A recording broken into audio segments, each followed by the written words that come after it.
Welcome to 843 TV. I'm your host, Catherine Mademan. And I'm Lisa Richardson. Summer might be winding down, but that doesn't mean the activities and excitement are in our area. You know, today we're at the Chamber and we're going to meet with Hannah Horne, who is the Public Policy Programs, and also Chris Darnell, who is the Urban Designer for the Hilton Head Island. I mean, there's going to be some great information we're going to share with everybody. Absolutely. So you don't want to miss it. Stick around and watch this episode of 843 TV. Stay with us.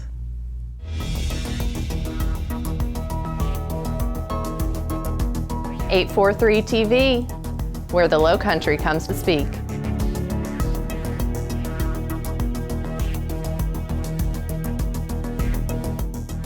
.843 TV, where communities come to speak.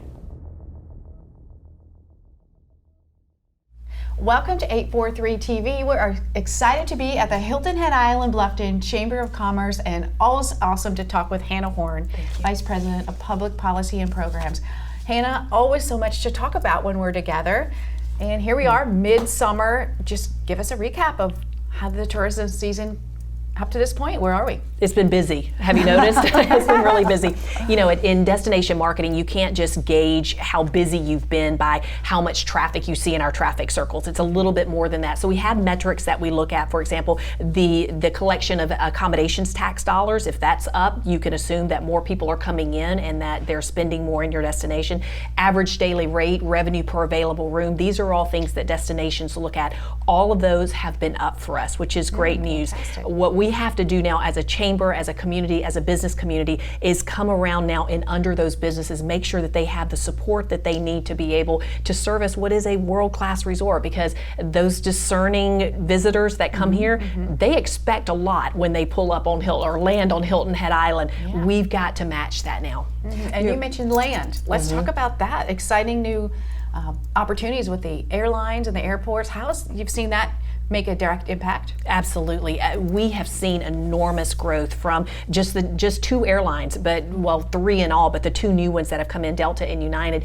I want to say John Rimbold from the airport said that the deplanements are up already this year 250%. Holy moly. So we're, you know, not only does that, it doesn't necessarily mean more people per se, but just more people are flying here, perhaps other than driving, but it also means new challenges for our community as folks are not driving in with cars. How can we begin to look at more regional transportation, the shared economy with ride share, how that can be increased in our area.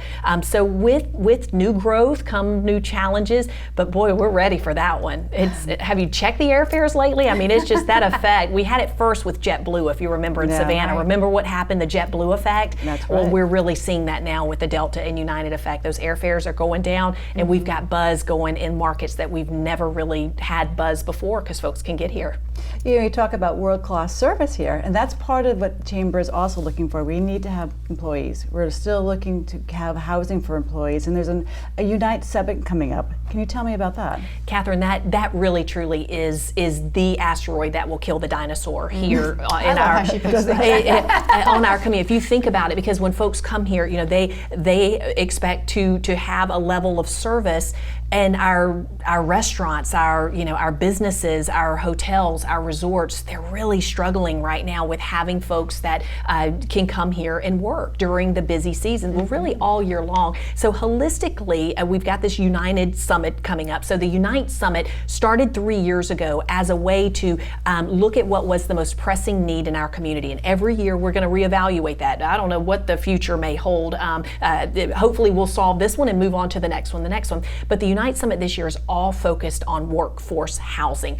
We have got to solve this problem, again, regionally. So you're talking about Hilton Head, Bluffton, Beaufort County, Hardeeville, Jasper County, looking at land options, at housing trust options. What do folks who move here want? What defines affordable housing? What is that number, that sweet spot that someone can pay in rent? Do most of them want to rent? Do most of them want to buy? These are all questions that we have to look at as a community, and how much is really needed. I don't think it's 1,000 new units. I think that really and truly our workforce, and the housing consultant has said, about 200 a year, 150 a year could really solve, could stop the bleeding as of right now, and we can get folks living and working here. And this is also seasonal too, so we have the ebbs and flows as well. So our high tide is May through November, or is that our right? And think about, some of what is a seasonal workforce here. Those same folks, they may go to Aspen or some of the ski resorts in and go to another destination that where they have the uptick. So so we really need to solve it here. And honestly, what would be great is that if we could have that year-round workforce so that those shoulder seasons could be supported. So when meetings and groups come here, we might not have the daily visitors that we're having, or the families coming here, while they're out of school in the summer. Clearly that's our strong point right now. But why not have a really strong, April during the Heritage, or March during spring breaks, or October and November, or really strong culinary heritage tours. All of that could be year-round. But again, it comes down to when folks come here, they need rooms need to be cleaned, and properties need to be landscaped, and food needs to be served, and folks needed to be greeted and clerked at there's not a business that does not struggle with this. Absolutely. So who should attend this event then? Right. So the logical thought would be business owners who, again, are struggling, want to be part of this conversation, but also policymakers that have a voice in this, that could do things like make decisions on increased density or zoning changes, to be able to to find out, to hear from these thought leaders. We've got 11 people on the program. Hear from these thought leaders from the outside that could give us their ideas, their best practices. So again, policy, business owners, even property owners here. One of our speakers has to do with the millennial effect. As you watch migrating millennials, what happens in those housing markets when that huge, the biggest workforce ever in the history of America is now moving into these jobs?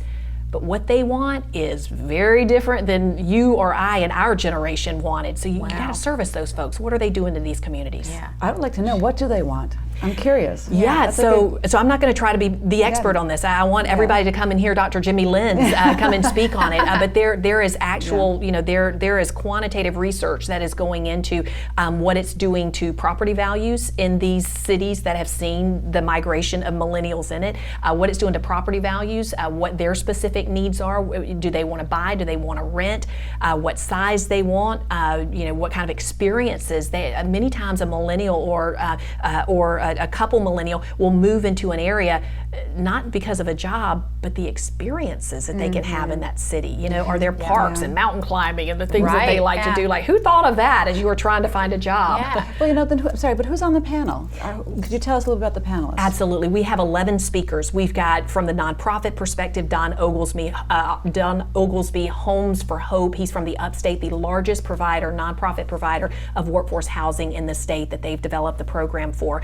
We've got Jimmy Lenz, I just spoke about, a researcher from the University of South Carolina Moore School of Business, to talk about the millennial effect. We've got Brumby McLeod. He is a researcher that talks about your housing mix, doing studies on what is your inventory, what are your nightlies, what are your long-term rentals, who's living here, what's their demographic, where are areas where you could support more housing. Oh goodness, the list goes on. I'm breathless talking about it, just because I'm really excited about, again, these thought leaders that are going to come into our area, just give us what is working in their areas, or what they see, from their research, and we can take what we want from it and implement that, pair it alongside the housing studies, the housing assessments that we've already had in the area, and see what would work best for us. So much to learn. It sounds so exciting. Where is it? How can someone sign up? Tell us about the nuts and bolts of how to get involved. Sure. Tuesday, August the 27th, we're having at the Hilton Head Country Club of Hilton Head. It's $30 to attend. That includes your lunch. And then the program begins at 9. It ends around 3 o'clock in the afternoon. There's a lot of interactive Q&A. There's a lot of polls that are being taken during the course of the speaker, very, integrating technology, high-tech kind of stuff going into it. And then all of this information, slides, will all be able to give out to folks so that they can, again, just kind of pour over it and see, again, some ideas that may work in our community. It's interesting. I think it's open to the public, correct? It is, absolutely. And one thing, I was being a new person on this island, there's a lot of smart people on this island, a lot of smart retired people on this island. Right. So I like to reach out to them and say, come to this, because maybe you can also offer some insight from your experiences on life. And because this is such a beautiful island, I mean, we really are fortunate, but there are some hiccups. And then and one is actually having the employees, having enough people to facilitate this beautiful island. So from that, I just hope we can find a solution. And let me mention to you, when we talk about workforce housing, so many times people think it's because we need to support our visitors, and we do. There are 3 million of them that come in. But from the local perspective, these are your teachers, your firefighters. You know, this is your wait at your doctor's office or in a hospital because they don't have the staff that they need. This is for us too, those of us who live and work here and walk. Exactly. So please don't think that this is, you know, this is service oriented or just, you know, for the resorts. This is for us. This is our quality of life. Very true. Medical care, all those things, very important things. Right. Well, Hannah, you've been terrific once again. Thank you so much for joining us. Thank and you. want to talk to them? We'll be right back with more 843 TV.